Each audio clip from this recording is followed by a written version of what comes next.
তো দেখো বন্ধুরা, আমার সোনা এখন একটা ট্রেন নিয়ে এসছে। ট্রেনটা নিজেই ট্রেন লাইনটা সেট করলো। ওইটা খুলে গেছে সোনা, করো।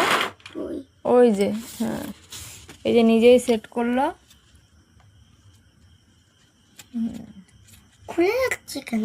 ট্রেন দাও, কিচ্ছু না, ট্রেন দাও এবার। হ্যাঁ, প্রথম তো ট্রেনটা সেট করো। হ্যাঁ, আগে পাটিতে বসো। হ্যাঁ, আগেও তো করেছো না? করেছি তো।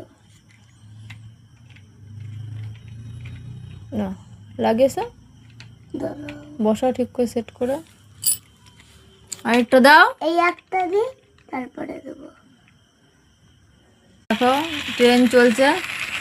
ওটা খুলে গেল কেন? ওটা জুড়িয়ে দাও, জুড়িয়ে দাও, লাগিয়ে ওটা। হ্যাঁ, ওটা সেট করো। দাঁড়া, এইটা আগে লাগিয়ে দিই। পাটি খুলে যাচ্ছে কেন শোনো? তো দেখো ট্রেন দেখো কত সুন্দর চলছে। আবার গেল খুলে, আবার খুলে গেল কেন? কেন হচ্ছে এগুলো? তো সব বল। লাইক করো, কমেন্ট করো, শেয়ার করো। তো বন্ধুরা, ট্রেনটা খুলে যাচ্ছে, একটু একটু ভালোভাবে সেট করতে হবে। তো টাটা বন্ধুরা, সবাইকে শুভরাত্রি।